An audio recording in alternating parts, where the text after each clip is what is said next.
Salams and welcome. Thank you for joining me in another episode of the Quran in English, Basics for Beginners. A'udhu billahi minash shaitani rajim. Bismillah ar-Rahman ar-Rahim.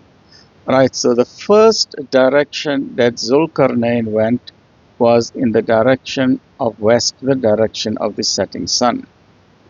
Then followed he another way, until when he came to the rising of the sun. So initially he went as far west as he could, and then he went as far east as he could, right?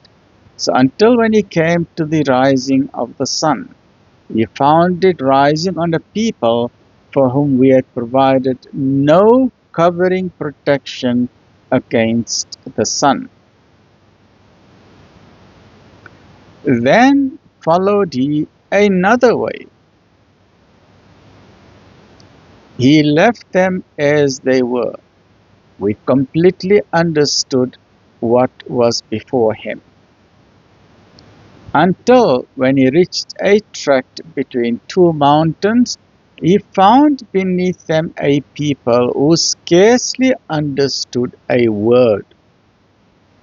That means he went so far away that even the differences in language and dialect was no longer possible. Because sometimes in areas or countries that are nearby to each other, you can still understand the dialogue, right? You can understand, you can get a glimpse of what is being said. But now he traveled to such a great distance that there was no language, right? The language was very, very different. And they said, O Dhul Karnain, possibly through an interpreter, right? O Dhul Karnain, the Gog and Magog people, the Juj and Majuj people, do great mischief on earth. And as what we read throughout the Quran is anyone who's a mischief maker, or those that are involved in mischief, tumult, and oppression, they are the evil people and they are the soldiers of Shaitan, right? They are the evil people. So these are soldiers of Satan or Shaitan or the devil or Iblis or Lucifer, right? Shall we then render you tribute in order that you might erect a barrier between us and them? He said, the power in which my Lord has established me is better than tribute. Help me therefore with strength and labor. I will erect a strong barrier between you and them. Now, this is an interesting lesson that we learned from here, the lesson from Dhul Karnain. And the lesson is as follows, because what we hear that he went first east, west, first west and then east and in another direction. And then there were two mountains. And there were huge mountain cliffs, right? So we can imagine two mountains like this. And there was another huge mountain on that side there.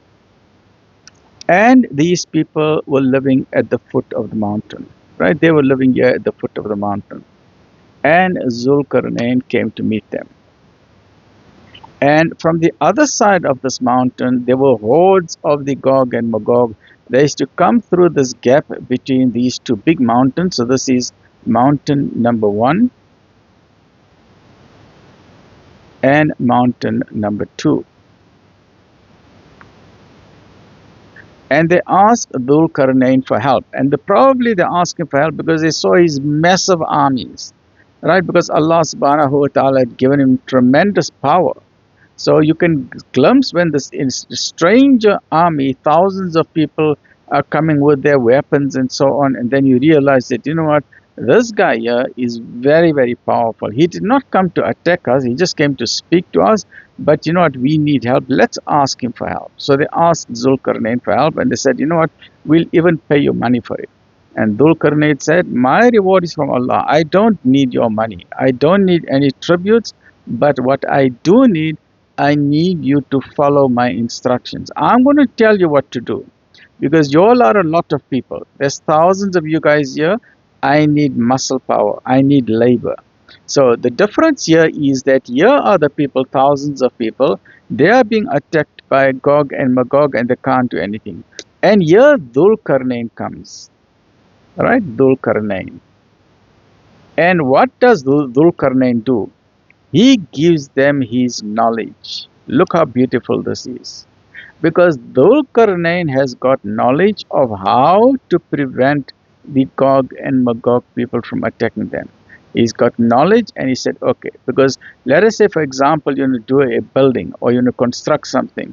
Here he wants to construct something, he needs manpower, but he said the sketch of that, the engineering design, I will do it.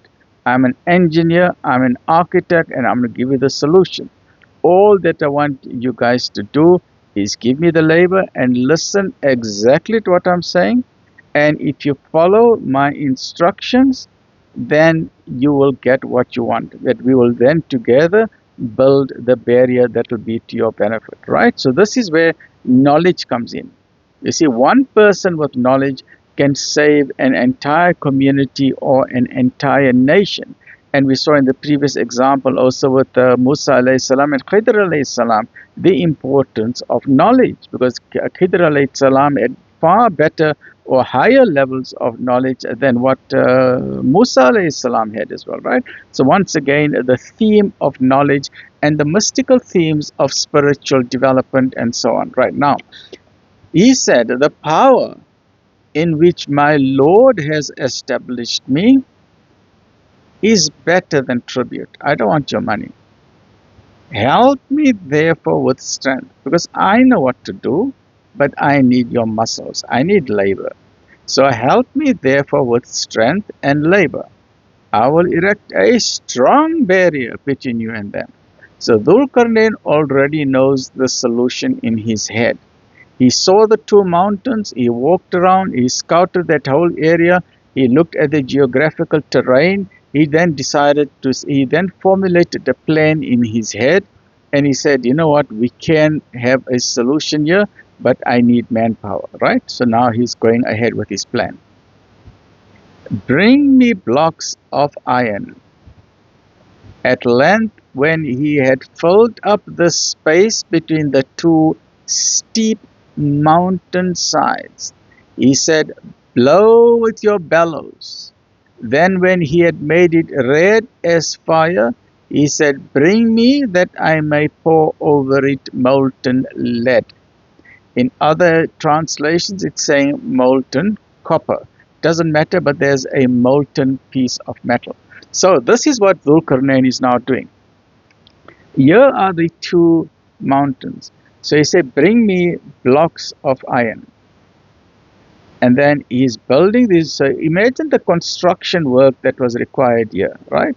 And then he had to do a hell of a lot of scaffolding. They had to, I don't know how they managed to drill into the side of the mountains, but then he put all of these blocks of iron there.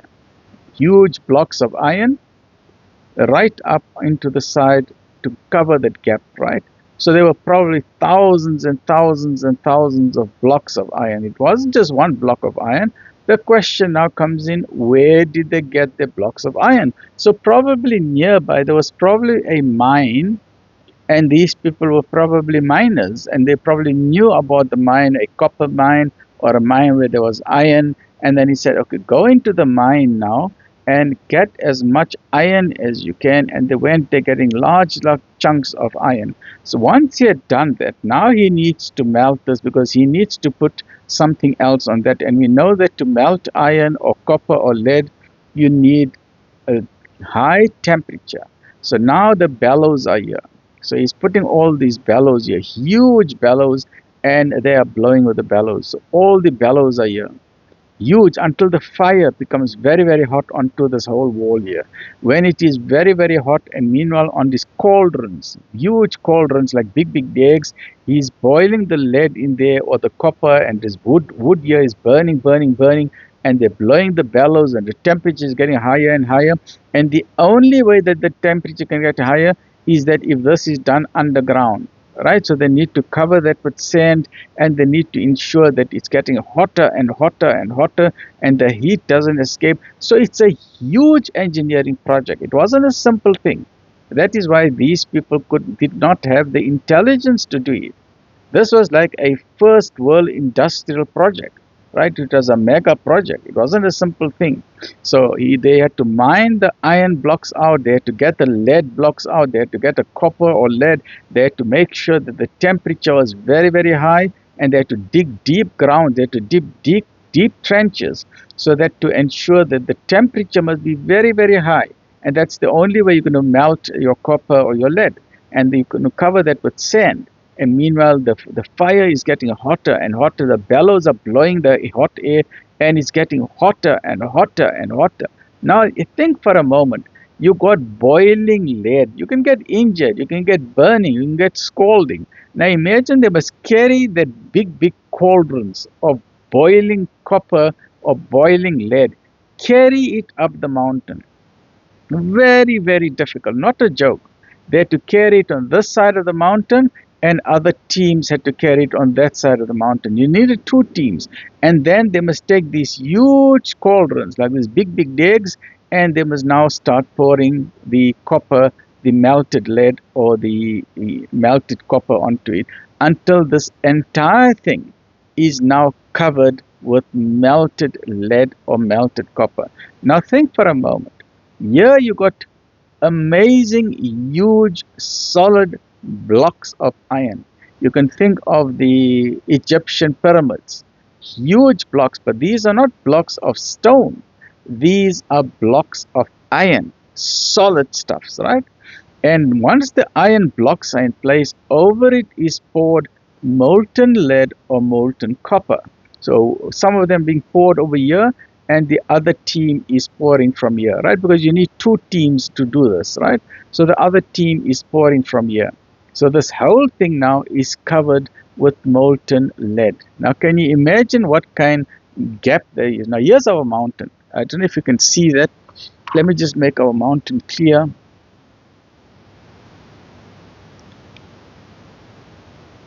Okay, that is our steep mountain. And that is the other mountain, right? So these are the two mountains, and this is the gap between the two mountains. And the gap between the two mountains, now the molten lead or the molten copper is now being poured. Now once that thing cools down, that structure is extremely strong, point number one. Point number two, it is so slippery, you cannot climb over it. You see the genius of Zulkarnain. Whereas if it was only blocks of lead, people can find gaps in here. They can find gaps to put their feet there, put their feet there, put their feet there, and they will climb over. But he wanted to make sure that the Gog and Magog stay on that side of the wall. So then he covered the whole thing on both sides. On this side was molten lead, on the other side was molten lead, so that even if they try to climb it, they will fail because they'll slide down. Even if they put their hooks on it, their hooks are going to fall down, because this is a wall of iron. It's an iron wall, an amazing structure. And this is the genius or the knowledge that Allah subhanahu wa ta'ala has given Dhul Qarnayn, right? So let's continue with this. So bring me blocks of iron. At length, when he had, you see, at length, it took a long time. It wasn't a short time. Iron is not just laying around there. Even if you have a piece of iron, I mean, going to your garden today, is the iron just laying around? No. You got to mine it. So they had to go probably a couple of kilometers away to find a mine where they can find the iron, dig it out. So it was a huge project. It took them many, many months to do it. So it took a time. At length, eventually, when he had filled up the space. Now imagine it's a mountain. So it was a very high space. We don't know how tall it was. Maybe 50 meters high, maybe 100 meters high, maybe 500 meters high. We don't know. Allahu Alam, right? So when he had filled up the space between the two steep mountains, very sharp pointed mountains, very steep, he said, blow with your bellows. And the reason for this is to increase the temperature, right? Then when he had made it red as fire, he said, bring me that I may pour over it molten lead. Thus were they made powerless to scale it or dig through it, right? So in this way, They could not climb over it, right? They could not climb over it. It was powerful, very, very slippery. Neither could they climb over it, nor could they break through it. They couldn't break through it because this is now a wall of solid iron, melted. The iron blocks have been made red, so the iron blocks have melted and they've joined. So there's no gap between the iron blocks also. And over that melted lead has been put, or melted copper, depending on whatever the translation is, right? Astaghfirullah. Now, he said, this is a mercy from my Lord. Once again, that people who are in power, look how beautifully they are showing praise to Allah subhanahu wa ta'ala. Similarly, in the previous story, when Khidr alayhi salam is explaining to Musa alayhi salam, the explanation for why he scuttled the boat, why he slain the young man, and why he built the wall. And when he explained everything to Musa alayhi salam, he said, this is from Allah. Once again, when Dhul Qarnayn does it, he said, this is a mercy from my Lord. You see, they don't take credit. They say everything comes from Allah. So even though Dhul Qarnayn was sweating, he had to use his brains to do it. He didn't say, you know what, I'm a clever guy, man. I'll solve your problem. I got engineering skills. I got architectural skills. I'll sort it out for you guys, man. He didn't say that. And that is why when you have intelligence or you have knowledge, you must always be humble, because all of that comes from Allah subhanahu wa ta'ala, right? So then Zulkarnain is saying, this is a mercy from my Lord. But when the promise of my Lord comes to pass, he will make it into dust.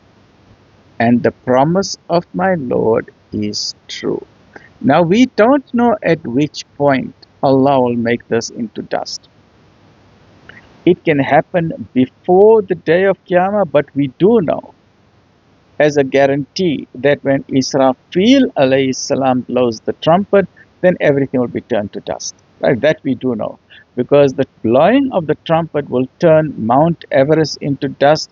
It will turn these mountains into dust. It will turn this wall into dust. It will turn your planes and your trains and your warfare tanks and your intercontinental ballistic missiles and your ships and your cruise ships. Everything will be turned to dust.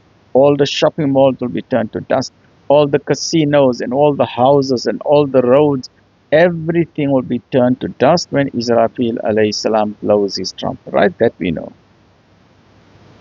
So, this is a mercy, he said, this is a mercy from my Lord, but when the promise of my Lord comes to pass, he will make it into dust. And the promise of my Lord is true. Once again, we see the power of Allah subhanahu wa ta'ala. That if a human being can make such a powerful structure as a wall made out of iron and copper and lead, that the very powerful tribes or species of Gog and Magog cannot get through it, nor can they break it, nor can they climb over it. But if Allah wills, Allah can just make it into dust, poof, gone, right? On that day, we shall leave them to surge like waves on one another. The trumpet will be blown, and we shall collect them all together.